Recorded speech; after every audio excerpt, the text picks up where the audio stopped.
Okay, we are finally getting back to the Waldorf KB37. We ripped out, we removed the Behringer Model D.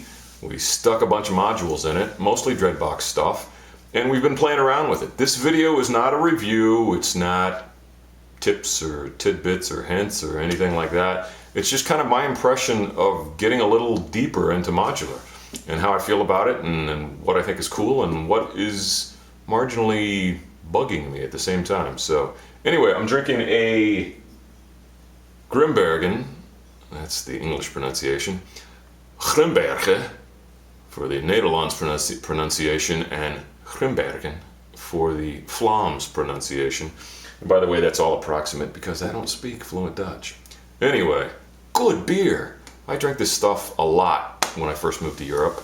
I drank it a lot when I lived in Belgium, and if I can find it, I try to drink it a lot still now. So anyway, sit back, relax, enjoy this, a little further look into some Dreadbox modules along with the KB37, and it is seriously awesome. I love modular stuff, so cheers.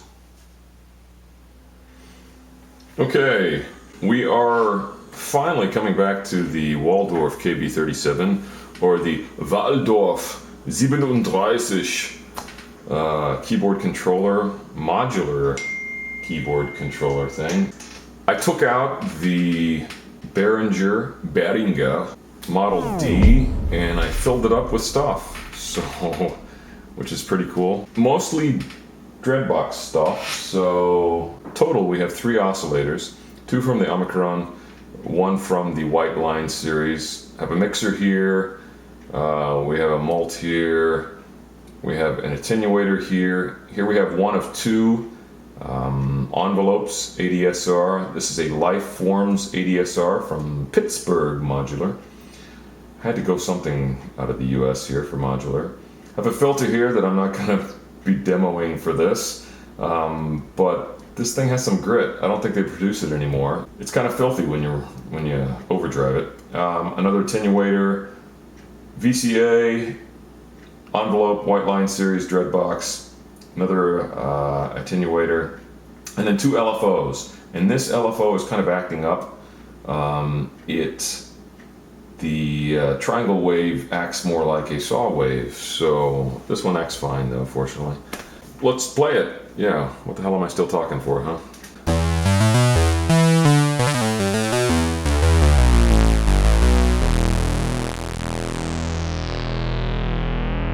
So we have 3 oscillators, 2 of them are pulse width modulated by the 2 LFOs, and the third one is just a saw wave. And they are running through a Murmux filter, because the Murmux filter rocks, as do the Dreadbox oscillators.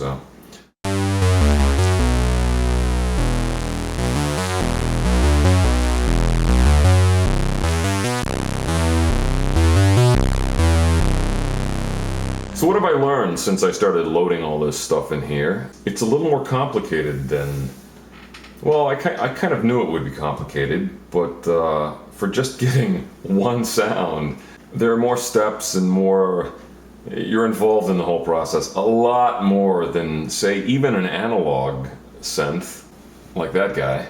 There are normalized connections on there. You know, you can quickly set stuff up, even if you don't use the patch panel. Here, you don't get anything until you start patching something, so. Negatives is, wow, there's not the instant gratification. Positives is you can tailor this in ways that's just, it's not possible with another synth, if you have the patience for that. So I'm sort of in the middle. I love the fact that I can craft some stuff that I can't get with any other synth, but on the other hand, I like the immediacy. You know, the quickness that I can do something with, either something that saves presets or is already, again, mostly, you know, the circuit board's already set up, so you don't have to patch much. Other than that, it sounds fabulous. In fact, the only thing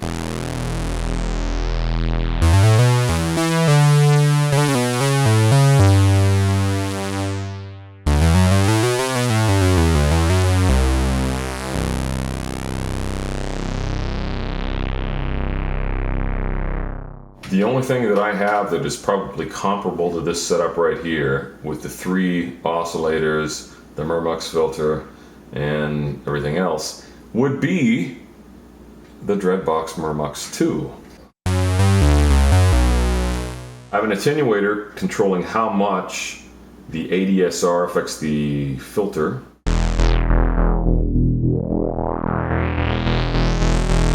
So they're little things that I take for granted in a normal synth, where you can control how much the envelope affects the filter amount very easily. Usually there's a knob for it. So I had to add the attenuator, a patch through the attenuator, to control the controlled voltage output from the ADSR and how much it affects the filter there. So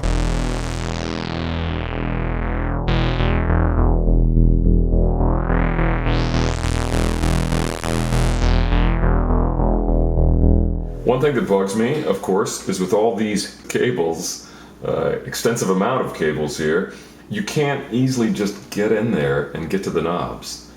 And that's frustrating because I'm a knob twister. I like twisting knobs, and those cables get in the way. So you start to understand, looking here, where it's a little better if most of the patch points are at the bottom, and then you can still play with the knobs. Here, with the KB37, most of your patch points are still at the bottom, but most of your knobs, you're kind of reaching through the patching cables to try and get to the different knobs.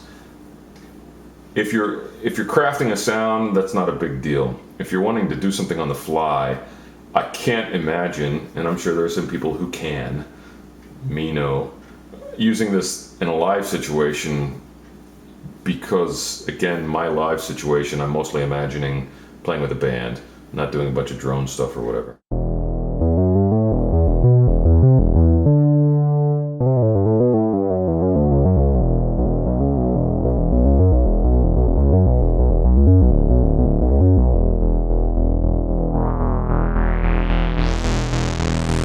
Cool thing, Murmux filter. I don't think I've ever had a filter that I could switch to one pole. And I have to admit, I'm kind of smitten with the one pole filter.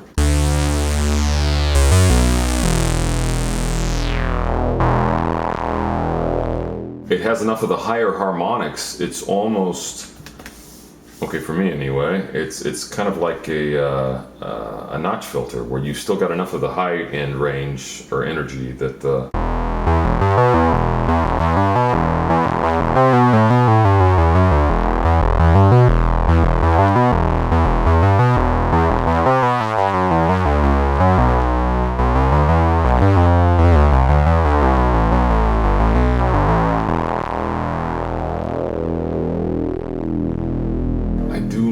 Murmux filter, no denying that. So let's set it up where we're running third oscillator through the extra filter here. We have a white line series filter. We'll do a high pass out of the one filter, and then we'll do the Omicron, the 2 oscillators out of this. I think we'll kill the pulse width modulation and just go ahead and run out 3 saw waves. One of the saw waves going through here, high pass, and 2 of the saw waves going through the Murmux, low pass, maybe 1 pole. Because again, I'm digging that 1 pole filter. I don't know why synthesizers don't use that more so. Maybe, you know, the ARP and Moog, you know, kind of setting the trend or setting the baseline for what a filter is supposed to sound like. I really like the 1 pole filter.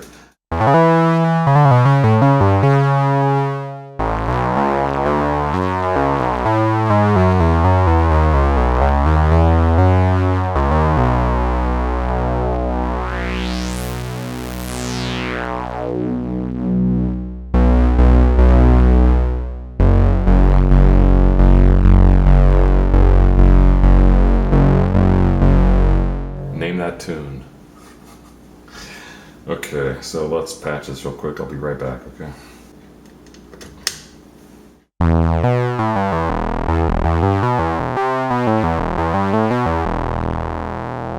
Okay, so right now we got nothing but that. You go in there. Ah, there we go.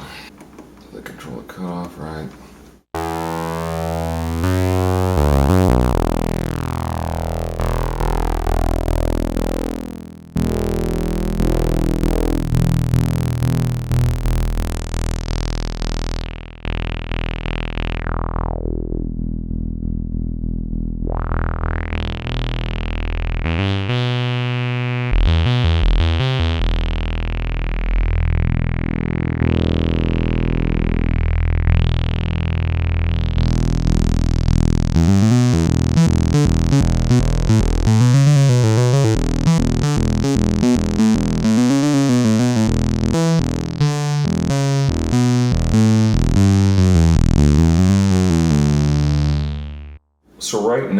know, we have 2 of the Omicron saw waves going into the Murmux filter, and then we have 1 of the saw waves going into the white line filter, although it's not coming out high pass, is it? We want it to be high pass.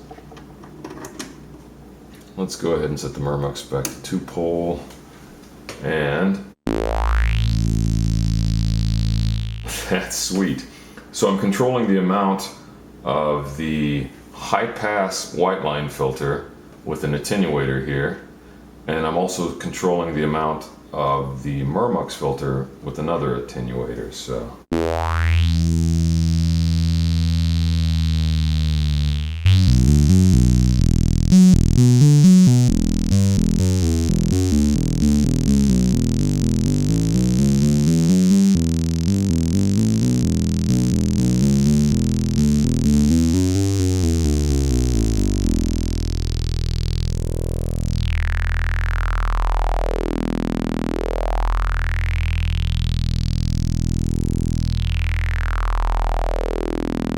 sounds pretty good.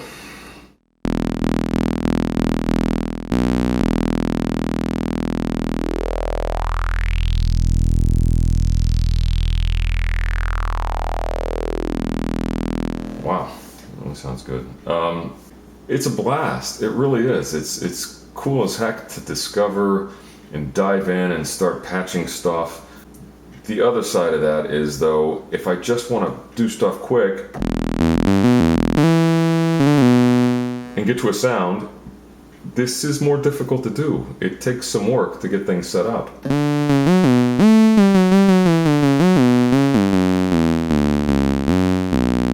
I do really like the fact that you can literally, I could take all 3 oscillators and run them through different filters.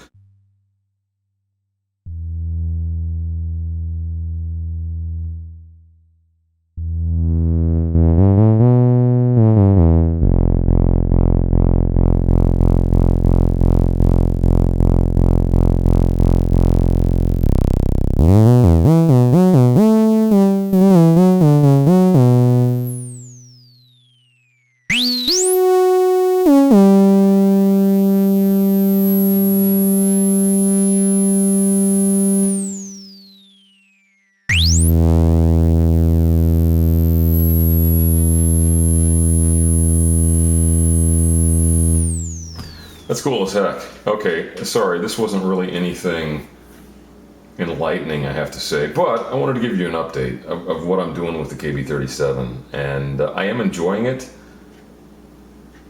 On one hand, and I've made this point several times already, on one hand, it's awesome. On the other hand, I realize why I will never probably be a totally modular person. I like an instrument that I can play almost as much as I like exploring the possibilities that are provided by modularity. Does that make sense? Anyway, great sounding. Of course, the Dreadbox stuff, the oscillators, the filter, the Murmux filter sound fabulous. So, hopefully you got something out of that. Again, just an update. And we'll be, time permitting, we'll be diving into the Airbus V3 likely here in the very near future. Okay, cheers.